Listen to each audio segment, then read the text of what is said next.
Good morning. Good morning, Good Bessie. morning. Wonderful. And happy Workers' Day to everyone around the world. Thank you. Welcome. Happy All New Year. right. Yeah, the topic is water safety.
All right. So welcome back to Morning Live. Not going to be about somebody tonight.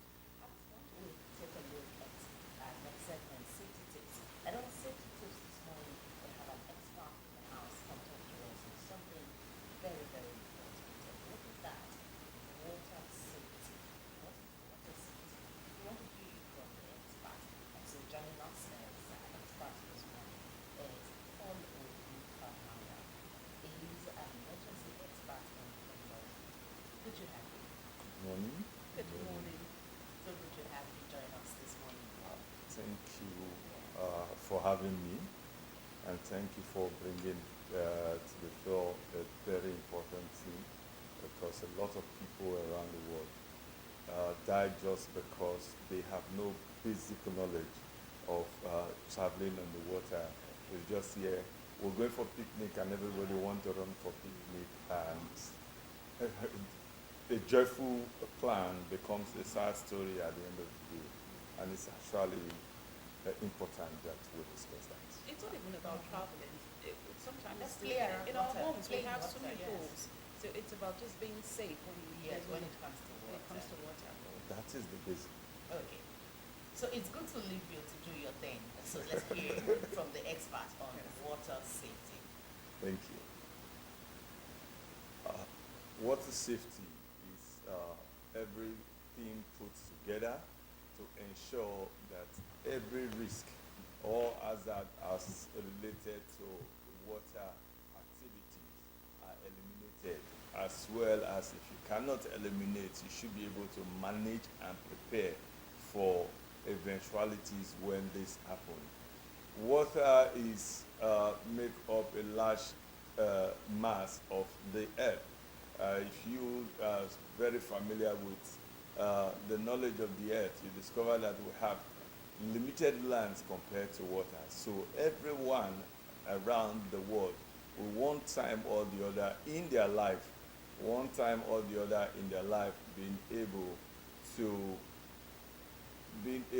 to assure that they might be able to have been able to travel or water or have any other business to do with water. Now, when we look at water safety in general, we're talking about those things. We're talking about those things that one needs to know or put in place to ensure whether you travel on water or you go on water for leisure, or you need to have a swimming pool within your home to ensure that anybody who comes in contact with that don't lose his or her life at any space. This is what we mean by water safety. So what are the basic things that we need to understand when we talk about water safety? The first is that, as it is customarily under the health and safety law, as it's customary under the health and safety law of the Federal Republic of Nigeria, it is also important that we know that anybody who have anything to do with water, pool of water, professionally or for leisure, casual, and all that, must have to understand what we call water and the safety measures that you need to put in place for you to be able to survive in this environment. What do we mean by that? What do we mean by that? We simply mean that if you must have an activity on water, then you must have a basic knowledge of the risk associated with water in particular. How do you get this knowledge? You must, or you need to undergo a basic water safety course within a particular time. Give you an example. If you need to swim, somebody will need to coach you on how to swim. And that is learning.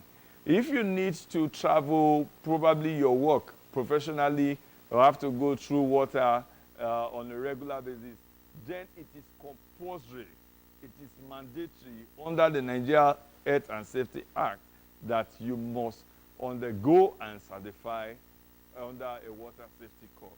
And if you've been able to undergo a water safety course, then we should be guaranteed that at least 80% of the risk that will come as a result of an accident on water, on you traveling on the river, or training others, or having activities within the water pool, or even being caught off guard by flooding, that you're going to be saved. And this will lead to reduction of mortality rate as in that line. So the second thing you need to know if you have to go on water, if you need to go on water, then you need to know that everyone who goes on water, who has business to do on water, must have its minimum standard. That is, you must put on a life vest, or simply called a life jacket. If you need to go on water, you need to put on a life jacket. Whether you know how to swim, whether you are a professional swimmer, or you are just under a learning course, or even children that will need to go on the pool of water, even at home when the water is so small, you need to ensure that the person will need to be on a life vest. What is a life vest? A life vest is a floating device that will be able to sustain the human's head above the water level in terms of any activity that you run on the water. What is important to us when we talk about water safety and life vests? It has come to our notice that everybody tends to understand that anything you pick is a life vest.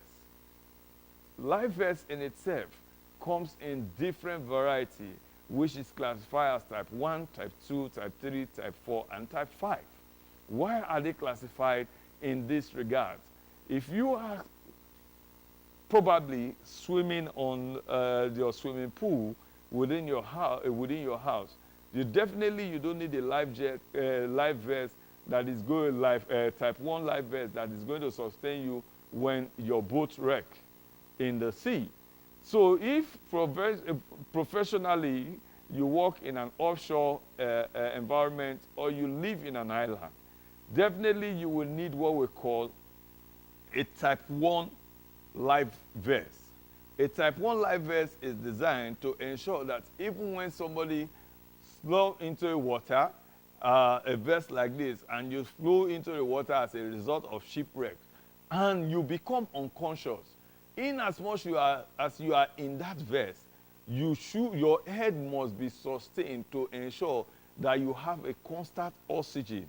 That is to say that when you are motionless, the vest automatically turn you facing up, and suspend your head above the water. No matter what your weight will be, that vest will sustain you, and no matter how long you stay under water, there is guarantee that your airway will be open and you get constant oxygen along the line.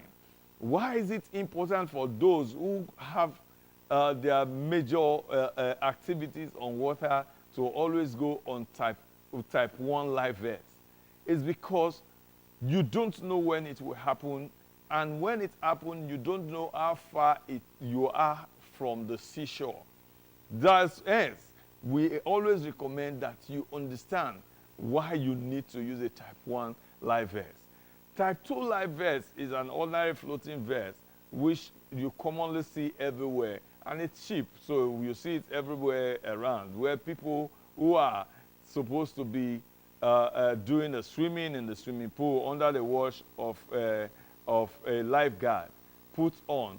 When you put on a type 2 vest or type 3 vest, it means that when you're on the water, it helps to sustain and gives you ability to swim and control yourself in that regard. But for the type 1 life vest, you need to be a professional swimmer to be able to control your movement in that regard, because it's going to suspend you and suspend, obviously, your hands, and you need your leg to be able to sustain to swim into direction. But for the type 2 and the type 3, you might be able to control it. But the danger is, if you shipwreck and accidentally you become unconscious, there is tendency that you are going to drown in that water if you're not able to provide a support. Type 4 and type 5 is the popular ring that you see when you go to swimming pool. It means this is actually a type 5 life vest. We call it a life vest. Other people call it a floating device. It means it's a throw-on device. When a shipwreck and you need to rescue somebody, you throw this device onto the person and the person grips. The good thing about this is that once you come in contact with it, you will be able to lie down on it confidently, and it keeps you going. In as much as you reduce your activity, it keeps you floating on top of that water until help arrives. When you have this type of vest, you are sure that anybody who goes in and is swimming, even when you don't know how to swim, this type 5 will be able to sustain you. Another thing is that when you have the type 5 and somebody is rescuing you, the person can just tie a rope attached to it and drag no matter the distance you are, and you are being able to be brought out of the water. Again, it is important for you to know that whether you are a professional swimmer or you're just a novice in swimming, that for you to embark on any water journey, you need to have a life vest on hand. Thirdly, when you go on water drive, avoid the use of phones. What do we mean avoid the use of phone? The phone is an electromagnetic device that tends to travel within an electromagnetic wave. It means that while you're using your phone to stream, while you're using your phone to share a public post, it interferes with the electric mechanism of that boat, depending on the boat. That is point 1.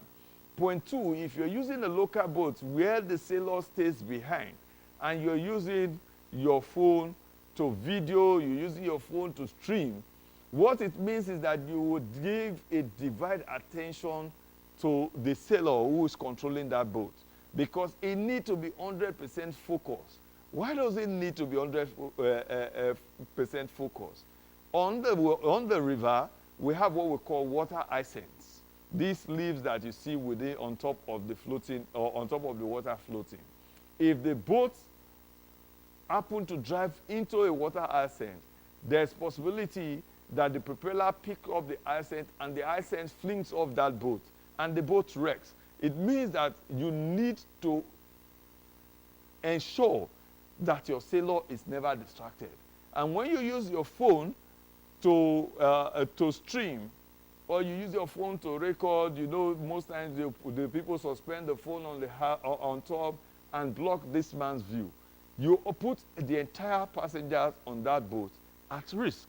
So we encourage and discourage you for any form of the use of phone to stream or to video while you are on a boat ride. Please avoid it because it's extremely dangerous. Next, never get involved in alcohol when you want to go on a boat trip. Alcohol and drugs and other drugs are powerful toxics that might drive you out of point. I will give you an example what the water ride looks like.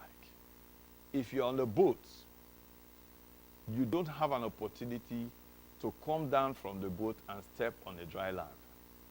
If there's turbulence in the boat, everybody's fate lies in the bloom. It means if that boat tumbles, the ability for you to survive reduces.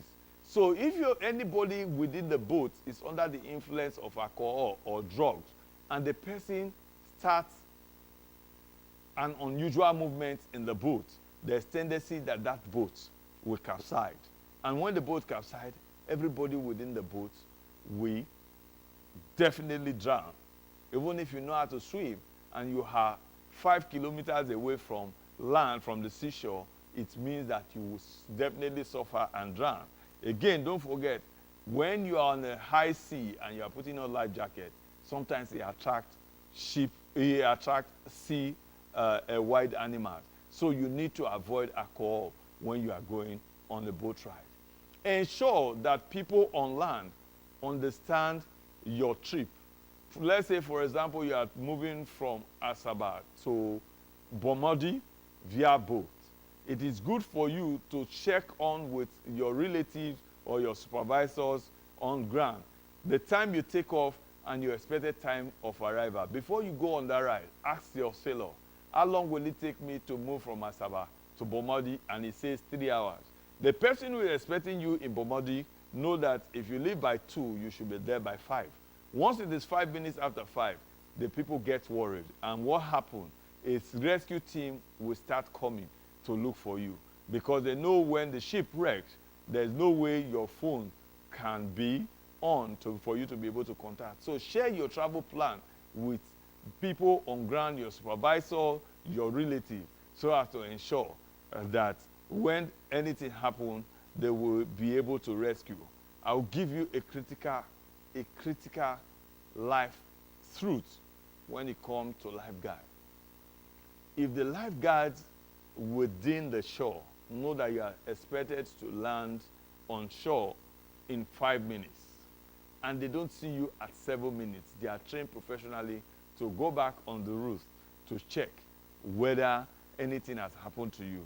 The earlier they respond, the better for the victims. Know how to rescue somebody if you need to go on a boat ride. Learn first aid because drowning is inevitable. It's only when you know how to save somebody that is drowned, that you can be saved as well. Probably if the ship wreck, if the people around you who know how to swim are able to provide first aid for you, probably if the sailor knows first aid before you get on board, and the sailor is a good swimmer, and the ship wreck, when you are rescued on shore, on board, please know that it is not the hospital that is the basis. Anybody who drowned on the water needs oxygen because oxygen supply would have been cut off.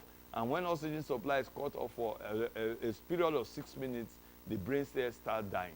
So for you to go on a boat ride, ensure that people around you know how to administer CPRO to ensure that when anything happens, you can be able to be saved.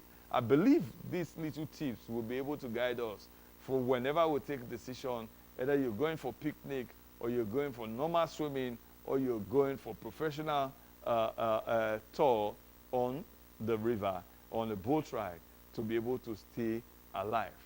Staying alive is our priority here on the Alta Television. Ensuring that you're safe is a responsibility that we hold. And taking this simple guides will definitely keep us safe and ensure that professionalism is of oil. My name is Paul Orukamaya, your guide on safety tips.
Firstly, I want to thank God for another work as a labor person.